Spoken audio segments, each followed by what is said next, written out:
এখন বাজে ভোর 5টা। দেখো আমি রেডি হয়ে গেছি, আমার সাথে সাথে কিন্তু ননিও রেডি হয়ে গেছে। আর বাবা বলছে যে তাড়াতাড়ি যেতে হবে। ও রেডি হয়ে কোথায় যাচ্ছি সেটা তোমাদেরকে বলি। ননিকে নিয়ে যাচ্ছি কলকাতায়। কদিন ধরেই বলছি ননির শরীরটা খুব খারাপ। আগেও একদিন কলকাতায় নিয়ে গেছিলাম, আজকেও টিপোর্টগুলো দেখে ওষুধ নিয়ে আসার কথা, তাই সেই জন্য যাচ্ছে ননির বাবা অফিসে।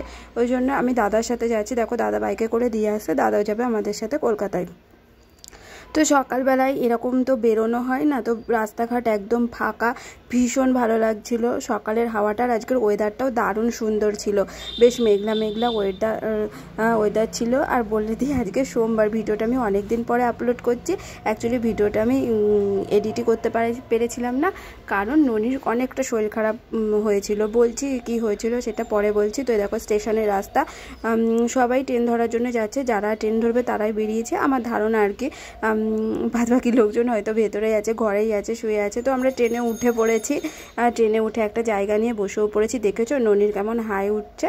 তো দাদা সামনে বসেছে আর আমরা দুজনে এরকম জায়গায় বসেছি ননিকে পাশে নিয়ে। আর বেশ ঠান্ডা ঠান্ডা ওয়েদার ছিল বলে ননির মাথায় রুমালটা বেঁধে দিয়েছি, যাতে না ও শরীর খারাপে আবার পড়ে। তো শিয়ালদা স্টেশনে আমি নেমে পড়েছি। আর দেখো এখানে হলো ননির বাবা চলে এসেছে, আর ননিকে কোলে নিয়ে নিয়েছে। তা ননি তো ননির বাবাকে পেয়ে খুব খুশি। আর কি বলতো, পুরো ট্রেনের মধ্যে তো 2 ঘন্টা 2.5 ঘন্টার জার্নিটা ননি পুরো ঘুমিয়ে এসেছে। তো ঘুমিয়ে এসেছে বলে ননি এরকম ঝিমোচ্ছে। তো ওর বাবা ওকে কোলে করে নিয়েছে। আর এখান থেকে ওর বাবা একটা ক্যাব বুক করে নেবে, ক্যাব বুক করে নিয়ে আমরা যাব চাইল্ড হসপিটালে। তো সেই জন্যে আমরা এই ক্যাবের জন্য দাঁড়িয়ে রয়েছি। তো দেখো ননিকে দেখে মনে হচ্ছে যেন সে কীরকম জানো না, ও ঘুমোচ্ছিল বলেই এরকম ঝিমোচ্ছে, নইলে ও এরকম করতো না। আর একটা দেখো, মানে এই শিয়ালদা স্টেশনের সামনে এই জায়গাটা না দারুণ ভালো লেগেছে।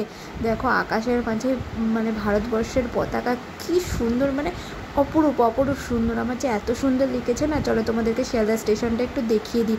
সকালের স্টেশন, মানে সব থেকে ব্যস্ততম স্টেশন শিয়ালদা স্টেশন। তো তোমাদেরকে একটু দেখিয়ে দিলাম। তো অবশেষে আমাদের ক্যাবটা এলো। তো সামনে উঠলো দাদার, পিছনে আমরা 3 জনে উঠে চলে গেলাম হলো চাইল্ড হসপিটালে। আর দেখো একটু ননিকেও দেখিয়ে নিই। তো ননি তো বাবাকে পেয়ে খুব খুশি হবে। এই তো আমাকে আর পাত্তা দিচ্ছে না, ওর বাপির সাথেই রয়েছে, বাপির সাথেই আর কি খেলা করছে, মজা করছে।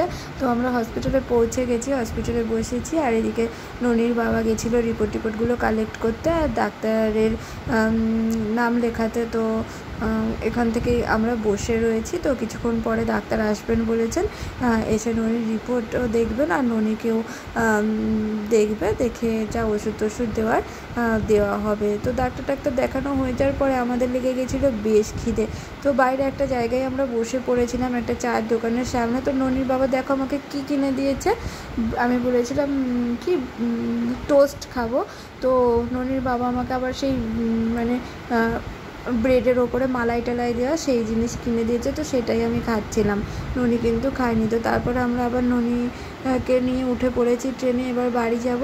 তো বাড়ি চলে এসেছি। বাড়ি এসে ননির প্রচণ্ড জ্বর চলে এসেছে। বাড়ি আস্তে আস্তে ননির গাটা একটু স্যাঁত করছিল, তো প্রচণ্ড জ্বর চলে এসেছে। আর ননিকে ডাক্তার দেখে কি বললো সেটা আমি পরের ব্লগে তোমাদেরকে অবশ্যই বলে দেবো। তো এখনকার মতন এই পর্যন্ত। ভিডিওটা ভালো লাগলে লাইক কমেন্ট শেয়ার ফলো অবশ্যই করে দিও। আর ননিকে নিয়ে কদিন আমি অনেক বিজি ছিলাম, ওই জন্য আমি ভিডিও দিতে পারিনি। তো তোমরা সবাই ননির জন্য একটু প্রার্থনা করো যেন ননি তাড়াতাড়ি সুস্থ হয়ে যায়, ভালো হয়ে যায়।